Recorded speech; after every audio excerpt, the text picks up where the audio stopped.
Here you can see responsible students sitting up straight in their desk, putting their eyes on the speaker, and thinking about what they need to do or learn. And notice how their hands are free on top of their desk. A seat check. This is how we sit in our class whenever we are at our desk. First, you scoot in your chair all the way.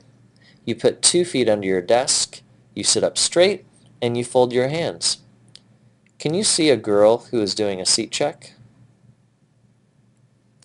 How to get a sharpened pencil. Stay seated. Raise your unsharpened pencil in the air. When the teacher signals with a nod, go trade your pencil. Use the unsharpened container and take from the sharpened cup. The teacher will sharpen all the pencils after school. Here we see Brooke is putting in her old pencil into the gray unsharpened container, but she's going to trade that for a new sharpened pencil from the red sharpened pencil container. When and how to use the restroom.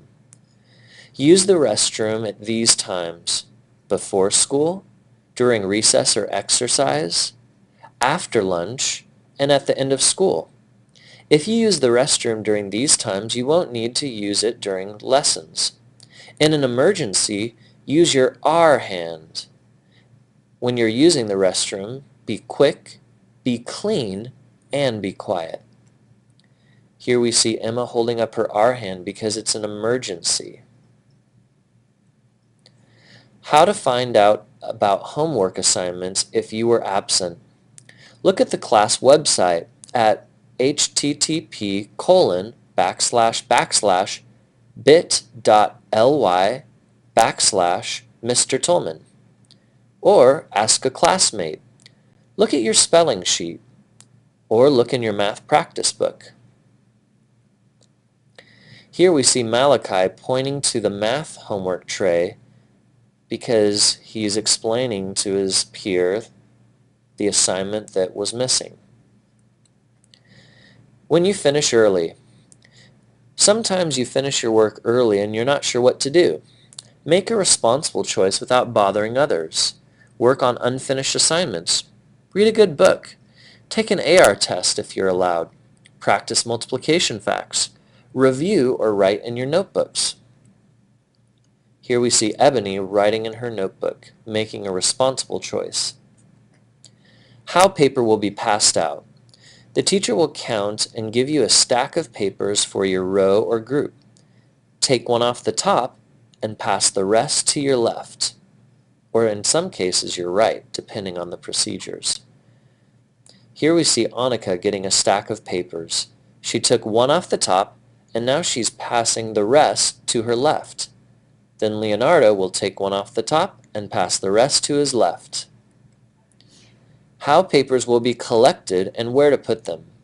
The last person in the row on the left will put their paper on top of their partner's paper.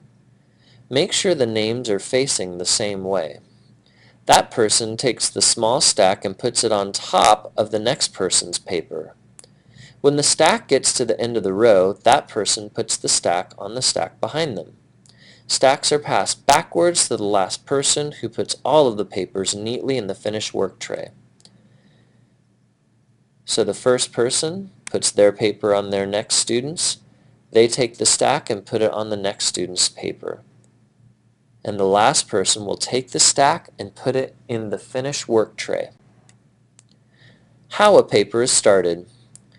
Use an 8.5 by 11-inch college-ruled paper or third grade writing paper. Write your name, date, and student number in the top right-hand corner. The title is written on the left side next to the red line and above the blue line. How to smoothly transition from one activity to another. When we're ready to switch gears, listen for the teacher's directions. When he or she is finished, open your desk and get any supplies needed. When you are prepared, fold your hands to show the teacher you are ready. Here we see Angel getting his supplies after the teacher gave him instructions, and the rest of the students have their hands on their desk to show that they're ready. to continue. How and when to move around the classroom. We walk cautiously between desks, being careful and respectful not to touch people we pass. We move quickly to where we are going without running. If someone is in your way, say, "Excuse me." We only leave our desk when we have permission.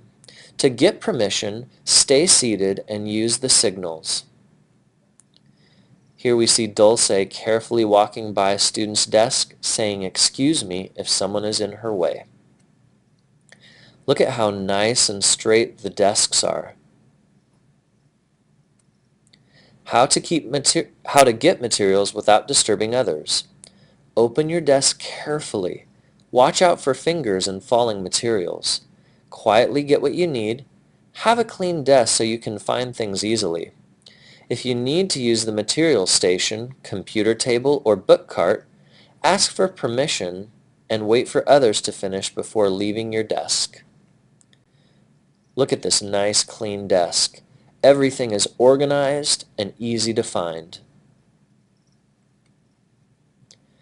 The material station will have extra supplies that you may not have at your desk.